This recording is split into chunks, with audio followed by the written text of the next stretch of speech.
il doit y avoir une seule personne dans le jeu. Cette personne-là doit être équipée de chaussons.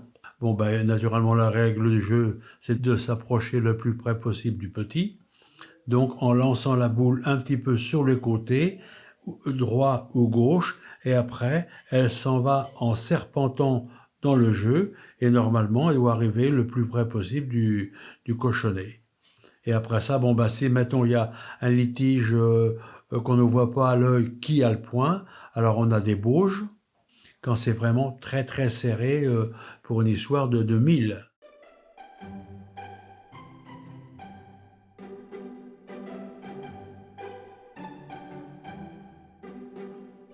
On est à Longué-Jumelles, à l'espace patrimoine information, et on est au jeu de boules en terre qui a été recréé en 2012. Alors l'histoire de la boule, je la connais pas, je la connais comme tout le monde parce que les origines sont méconnues. On dit que ça peut venir du fleuve, autrefois c'était navigable et c'était à voile. Et quand il n'y avait pas de vent, le bateau il restait à quai et il fallait bien passer un jour, 2 jours avant que la voile se regonfle à nouveau et puisse continuer à remonter le fleuve. L'autre hypothèse, on dit que ça peut venir des Plantagenets. Bon, rien de sûr. Et puis, on dit aussi que ça serait Jeanne de Laval, quand elle a fait la levée de la Loire, elle a libéré les forçats. Et les forçats jouaient avec leurs boulets dans la vallée de la Loire, quoi. Alors, vrai ou faux, on est sûr de rien. Donc, toutes les hypothèses sont bonnes, mais on ne sait pas quelle est la bonne, parce que malheureusement, les écrits, il n'y en a pas, et voilà.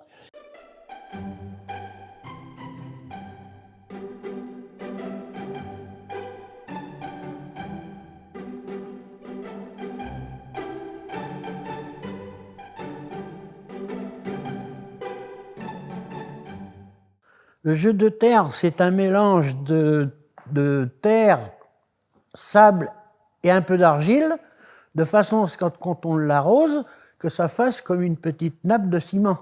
Mais qui n'est pas du ciment, c'est poreux, la terre. On met de l'eau, on laisse l'eau pénétrer dans la terre. Après, on prend un rouleau, que je vais vous faire voir tout à l'heure, comment on roule le jeu. Et moi, j'ai fait un jeu de terre que j'avais autrefois dans mon village à la Landchal. Je le faisais en terre et quelquefois je mettais de l'eau puis je voulais venir le rouler vite fait. Ben oui, mais s'il était trop bouillé, la terre, elle se collait au rouleau et paf, paf, elle partait après. Allez, un trou. Il fallait arrêter le rouleau, reprendre la terre et reboucher le trou. Mais ça, c'était tout un art, le jeu de terre. C'est pour ça que maintenant, ils sont en plastique. Tous les jeux de boules qu'il y avait autrefois dans le Maine-et-Loire étaient en terre. Et à partir des années 80, la résine est apparue et on a fait disparaître les jeux en terre. Pour la raison bien simple, c'est que les jeux en terre, il faut beaucoup d'entretien. Il faut arroser, rouler, arroser, rouler. Et puis en plus, celui qui est le faiseur de jeux était souvent réprimandé parce que ça plaisait pas toujours aux sociétaires. C'était bien fait, mal fait, etc. Donc la résine a mis tout le monde d'accord. Et depuis les années 80, les jeux en terre ont disparu. Il en reste quelques-uns en Maine-et-Loire, mais très peu. Alors cette terre-là, il n'y a qu'un endroit qu'elle se prend, c'est dans une petite commune à côté d'ici, au Gué-de-Niaux. C'est en forêt, et c'est une pente comme ça. Ils ont creusé dans la terre, en dessous, là, comme si c'était à faire un trou sous la forêt.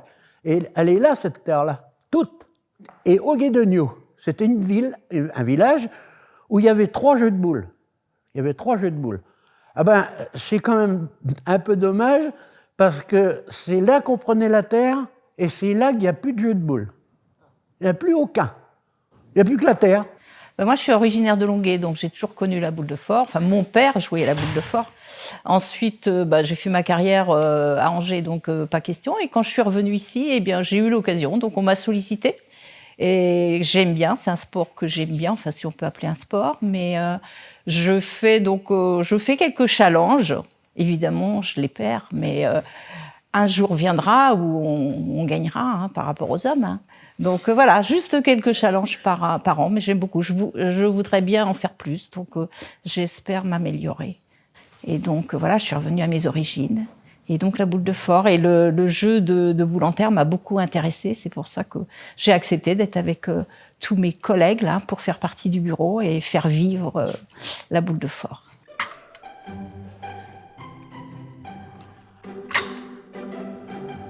Là, et hop, je l'envoie dans le jeu. Et voilà, c'est le travail que je fais. Il me faut environ 1h15, 1h30 pour partir de là, aller au bout et revenir. Parce que je fais que des tout petits décalages. Voilà. C'est ça les petits décalages que je fais. J'ai qu'une chose à faire très très attention, c'est de ne pas laisser le pied quand le rouleau il arrive. Parce que là, là il est lourd. Hein. Me faudrait de la musique avec. Hé, grand-mère. Ils auraient dû mettre un mannequin à la place de la barre.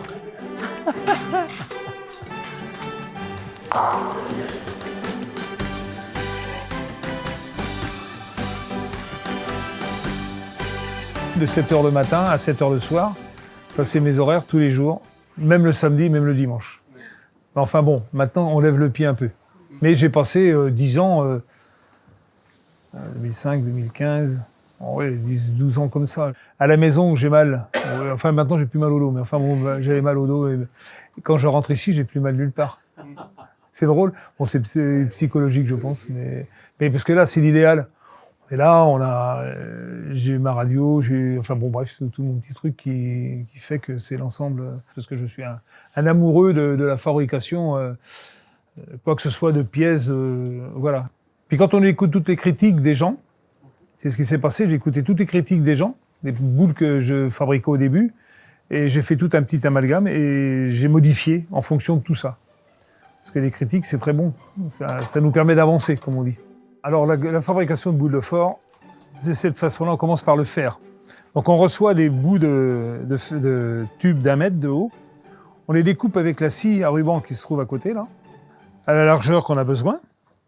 On fait 9 opérations sur cette machine-là. Un dressage, cilindrage, l'intérieur, le bombé, et l'intérieur, un décrochement, qui donne ça, le cercle fini. On part de ça, pour finir comme ça. Ensuite, on fait nos morceaux de bois. Donc on achète des planches, enfin des arbres, qu'on fait débiter en planches. On les laisse à peu près 2 ans à l'air libre. Au bout de 2 ans, je les découpe en carrés. Et là, je les passe sur un tour où il y a 4 morts. Là, on en a que 3 sur un tour qui a 4 morts. On fait un fromage. Et voilà le fromage. Au bout de 3 mois, on va chercher et on commence une première flasque pour la boule. On fait une mise à la cote pour pouvoir emmancher le cercle, un genre de guide pour guider. Ensuite, il faut les diminuer en poids. Et la solution que j'ai trouvée pour les diminuer, ça c'est ma fabrique à moi. Je fais des trous à l'intérieur. Alors je fais soit au numérique, soit avec un gabarit, mais plus souvent avec un gabarit qu'on a. Certains bombés, ils sont un petit peu plus bombés que les uns que les autres. Donc on a plusieurs gabarits. Et vous avez ici le palpeur qui va venir prendre la forme et la reproduire sur la boule. Quand on la sort, on ne sait pas de quel côté il est le fort et le faible. Donc je pose sur ce banc et je laisse faire la boule. Et en fonction de ce qu'elle va faire, vous voyez, elle monte un peu. Ça veut dire que le fort, il est là, naturel, de la boule. Donc moi, dans la fabrication, je fais une croix ici, ça veut dire mon faible. Je viens graver ma marque, du côté fort, et côté faible, je viens creuser. On fait notre dessin, les stries, on lui fait une beauté, ça veut dire on polit le plastique ou le bois et le fer. Maintenant, on va mettre les vis dedans. On retrouve les trous que l'on fait pour alléger le bois et nos deux vis de réglage. Vous voulez rajouter du fort, vous dévissez côté fort,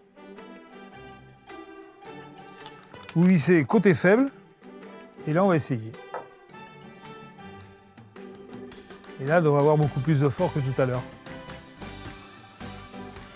Et la boule, elle est finie.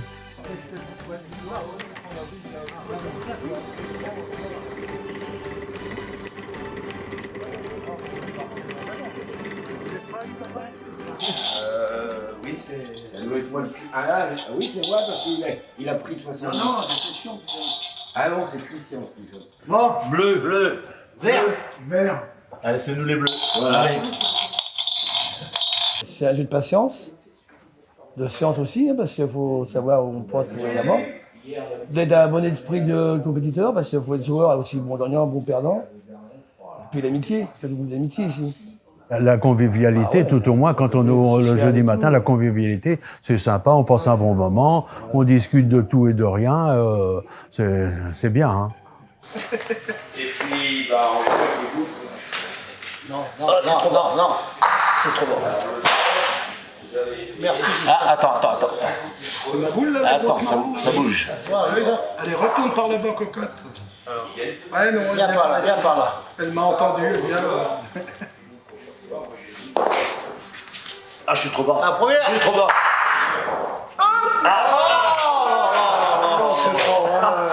Je pense à la buvette, comme on a une petite licence. Enfin, on n'a pas de licence, c'est une licence simple de vente de vin. Vente de vin, comme ça, blanc et rosé, bière. On vit avec ça, c'est les recettes qui vont vivre. Voilà.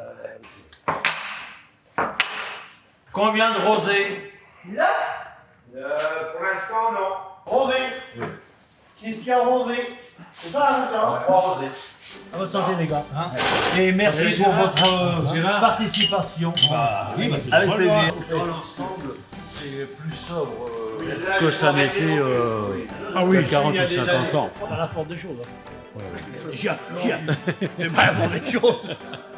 Non, puis pour nos santé, tu vois bien, on est tous aux environs de 70 ans, donc on fait un petit peu attention quand même. Chaque équipe choisit soit le rouge ou le noir, et puis il marque ses points au fur et à mesure. Voilà, comme ça. 3-3, des fois c'est 4-3 au point par point. C'est assez serré des fois. Et puis ça arrive aussi que ça soit 12-0 aussi, ou 10-0. Ce sont des choses qui arrivent. Ceux qui ont perdu 10-0, ils sont obligés de relever le petit cash et embrasser les fesses de la dame. François Jardigan, vous voulez dire un petit mot, vite fait, concernant la boule de fort? Notre mère, il nous soutient. Allez, viens vite. Non, attends. C'est le hasard. Hein? La boule de fort, je veux dire, elle est historique, on va dire, dans le Maine-et-Loire et un petit peu dans les départements d'à côté, mais c'est vraiment une particularité du Maine-et-Loire.